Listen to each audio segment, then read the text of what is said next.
Big boy. Oh, my hair looks alright. I think your head looks terrible. Guys, we're back. Talk about I'll leave the hat off. Resident Evil. Now, Alec was in this game. Oh no, we had a good time in this game. There was some ghouls in this game. Some very. It's a big merchant. Well, I wasn't talking about the merchant. I was talking Lady about Dimitrescu is not the only big person. I actually thought that. Okay, well, Alec and I did a very unique thing, I guess. We actually finished this game entirely. I did it in one sitting, but we played the entire game together over PlayStation on the controller. Like, we were actually talking about the entire thing and what we thought in real time. So we've sat down today, a day after finishing it. Let's talk about it. What we thought of Res 8, and do you have anything else to say? I liked it. Spoilers. Drop.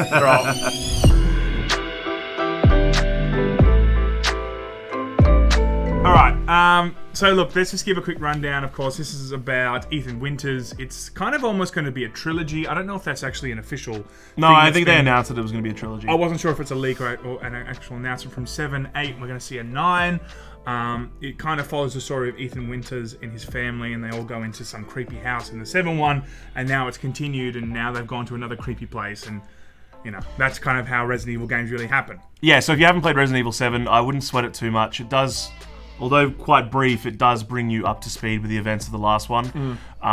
So I feel like if you just want to jump in and give this a go fresh, you wouldn't really be missing out on too much.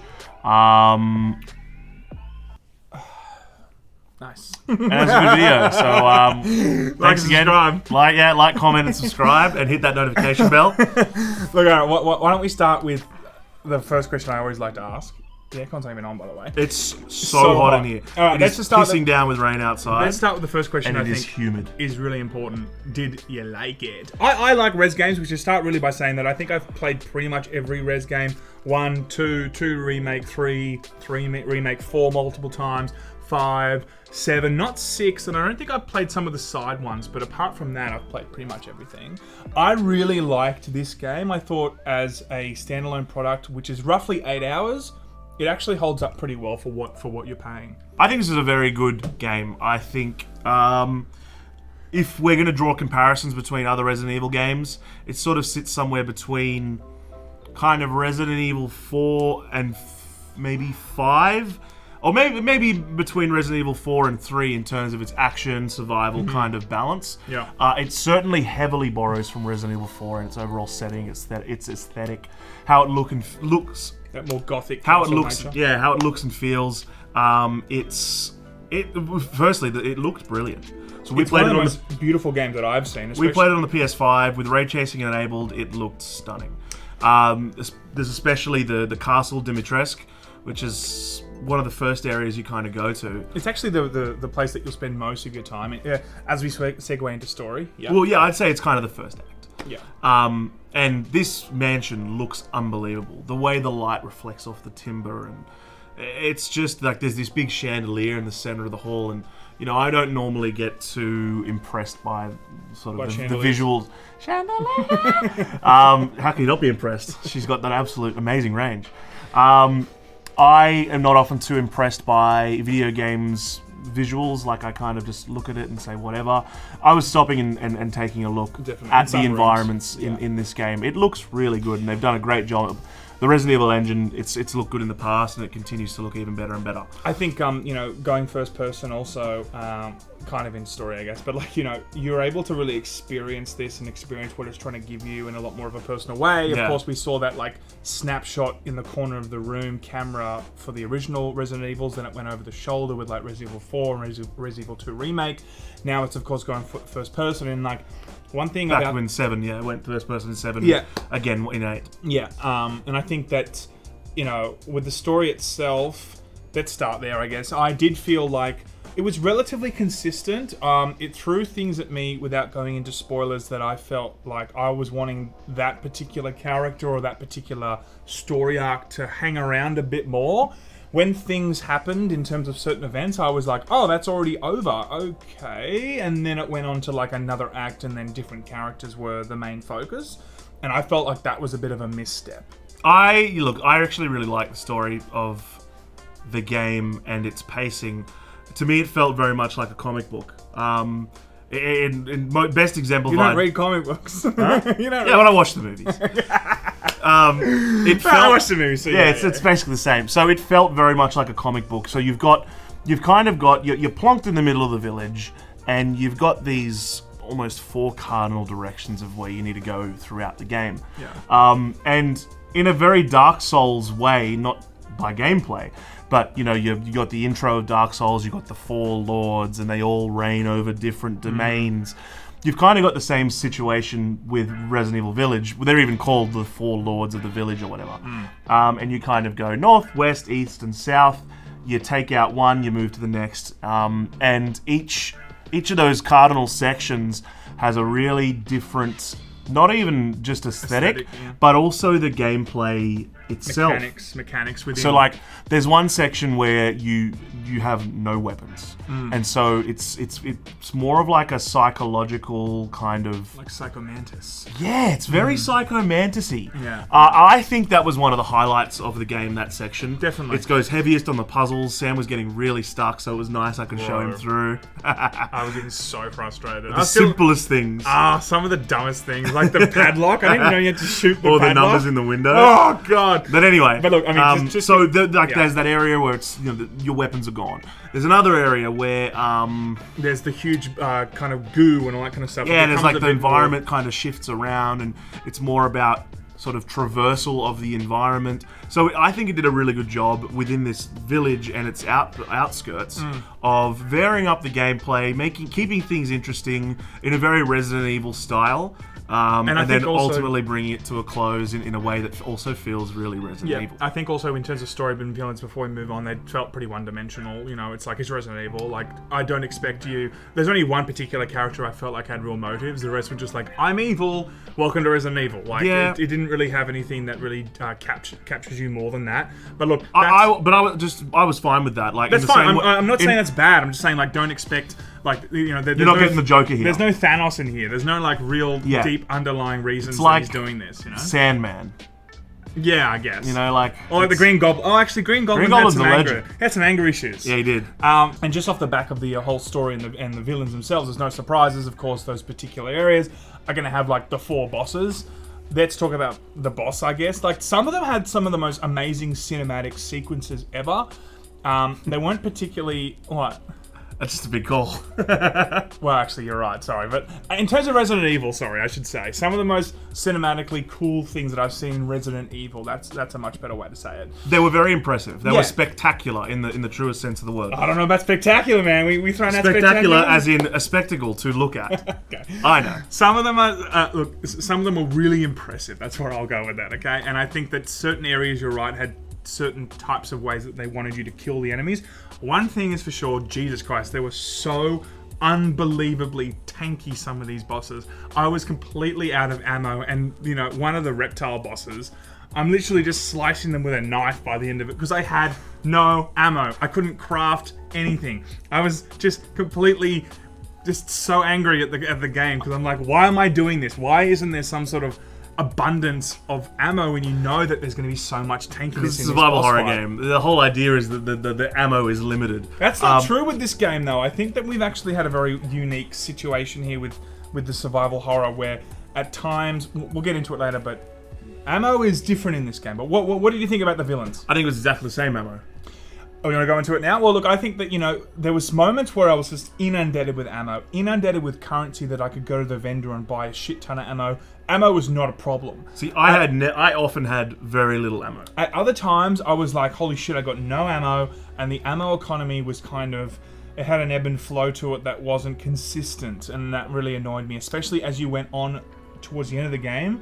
You really felt ammo economy to be a real problem. At the beginning of the game, there was just so much of it, and that's kind of cool, but I was getting used to a certain amount of ammo economy based on the gameplay, and it kind of grated against what I had usually played with previous Resident Evils, where I felt like, ammo economy is the crux of survival horror. It's like always a thing, but this one at the beginning of the game didn't feel like that. Yeah, see, I think it felt almost exactly the same as every other Resident Evil game in terms of economy. You don't really have much ammo, and then you walk into a room and it gives you 12 shotgun shells, 20 handgun rounds, you know, some explosives, and I'm like, okay, well, I guess I'm fighting a tough enemy ahead. And that's just how it does it, you know, like you've got low ammo, and then you get heaps because there's a boss, and then you're back to zero. And I don't know, it felt pretty consistent for me at least, but I mean, I wasn't killing bosses with knives, so maybe our approach was different. But more on the ammo economy. You didn't like the crafting. You didn't like the crafting. Yeah, look. So the way it works, it's very kind of Last of Us. You know, you pick up some resources, and then on the fly you can craft, you know, whatever guns you want. Sorry, you can craft whatever ammo you need. Shotgun, handgun, all that sort of stuff. Pipe bombs. You can craft also your first aid. You know, you get a herb and some other. I didn't like the crafting system in the game, not because I thought it was bad, because I just didn't think it worked in the context of Resident Evil for me. You know, there's nothing more. During an encounter in Resident Evil, you've got, let's say it's even just 2 zombies, like nothing. But if you've got 4 shots left, you're kind of like, shit, I need to make these count. And you pop them off and you're like, I've got no ammo now. I'm going to whip out my knife or do something. In this one, provided you got the materials, you just press triangle, you press R1, and you press craft. It's like I've now got 15 handgun shots. You're telling the zombies, just wait a second. Hang on 1 second. Let me just make this. Let me get my musk, you know, get the gunpowder. Okay, yeah, now come at me again. I'm all for you know, suspending disbelief. So yeah, I'm happy to suspend disbelief, but it just, for me, crafting in this kind of game, unless it's like a workbench where I have, you know, I find a typewriter and then I find a workbench, I'm like, you know, hell yeah, I can, you know, all the materials that I've been, you know, scrounging around for, I can now craft them and go on, venture to the next area. It just felt a bit out of place. But look, that's minor. It didn't harm the experience. It just didn't mesh. Yeah, in terms of combat, did you find that it was actually some of the most tankiest zombies and werewolf-looking dudes I've ever seen in a res game? Like, they were strong. Like even basic zombies needed like 4, 5, 6 headshots. And this was on standard difficulty, by the way. Yeah. So I can only imagine it gets significantly worse later.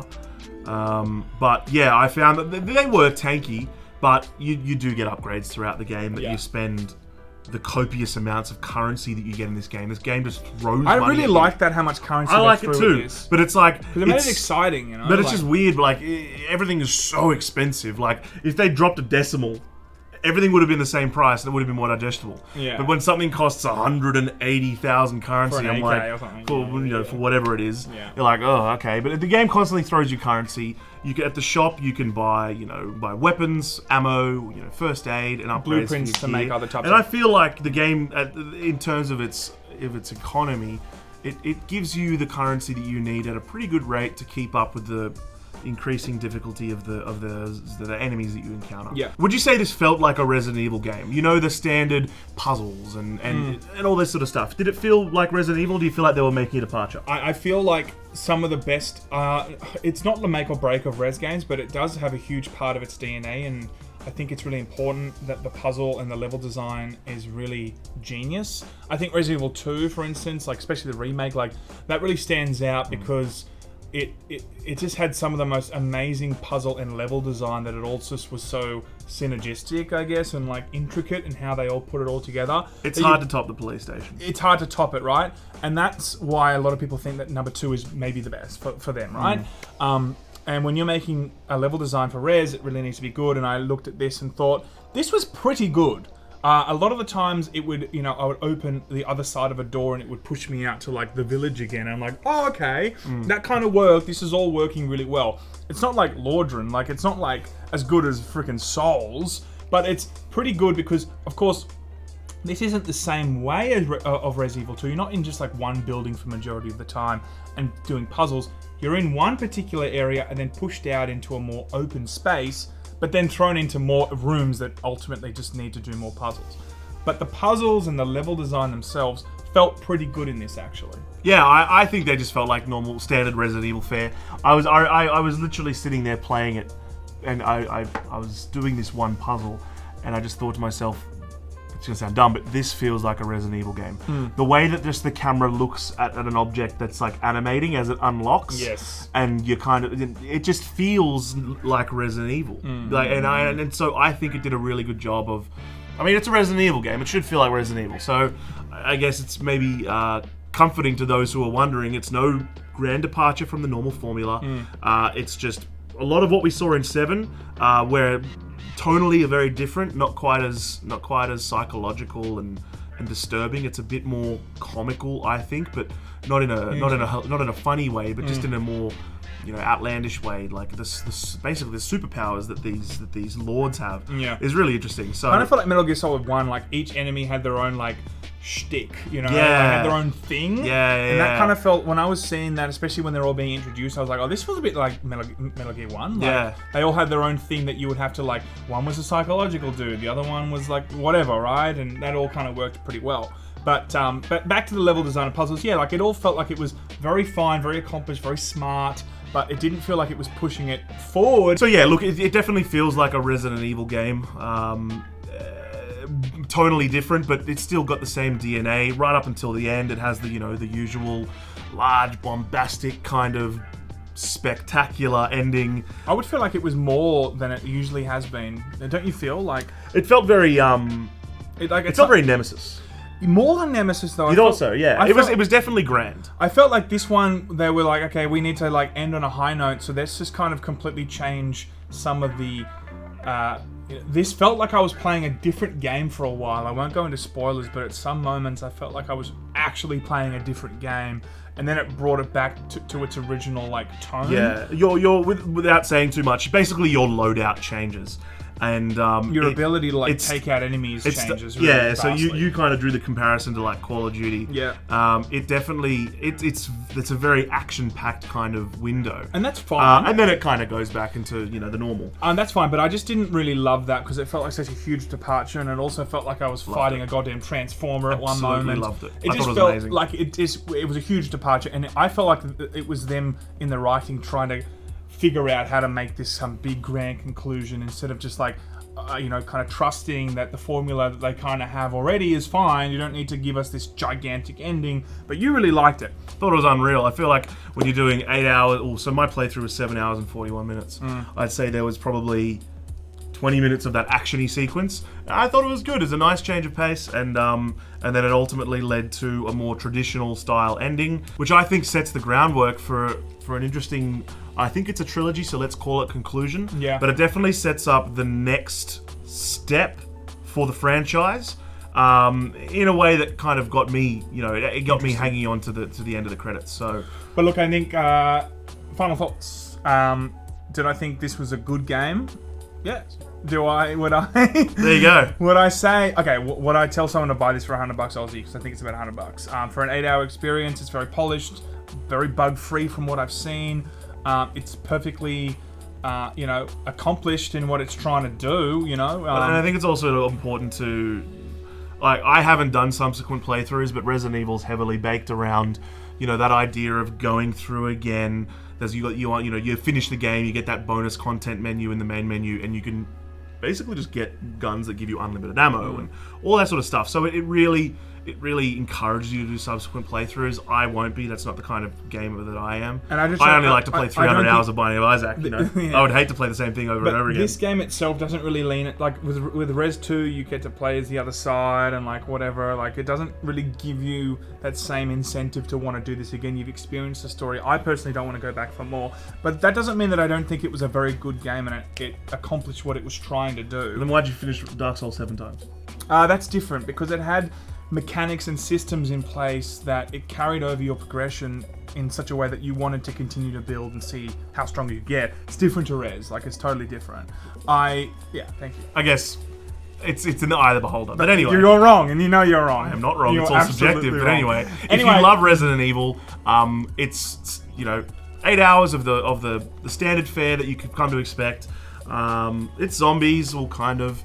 It's fantastical bosses, it's cool weapons, it's weird intrigue in the story, it's what you'd expect, and nothing more, nothing less really. It's not really breaking any ground, but it certainly doesn't regress. I think it's well deserving of a place amongst the better games in the Resident Evil franchise. Yep. It's no 6, it's no 5. As I said before, it probably hovers between a 3 and between 3 and 4, not a 3 and a 4. I was going to say, speaking of that, what would you give it out of 10? If I had to rate it out of 10, yeah. How many ice cream scoops out of 3 would you give it? I'd give it 2.5 ice cream scoops. I'd give it 2 mint choc chips. 2 mint choc chips? Yeah, out it's a of good 3? one. That's good. Yeah. Okay, nice. Yeah, so if anyone likes Resident Evil and you've liked the previous ones, I see no reason why you wouldn't like this one too. Again, this is just a perfectly fine installment into the franchise. I think it's going to review very well. I haven't actually seen the reviews yet, but I'm sure it's going to review just fine. Trending where you'd expect, between 8 and 9. There we go. It's no ice cream scoop, like exactly. they're not using the right metrics. But anyway, yeah. But go and look, if you like Resident Evil, I would actually suggest to get this game, and I do feel like it's probably worth full price, if you've already liked the previous Res games. We're going to leave it there today. Next game, we might be doing, I don't know, Clank or something? I keep saying that now, I'm not sure. Isn't that June? June, so... Oh my god, it's May. Yeah. It's coming soon. It's getting close. Alright guys, thank you so much for tuning in. We appreciate you. We'll see you guys next time. Laymen out!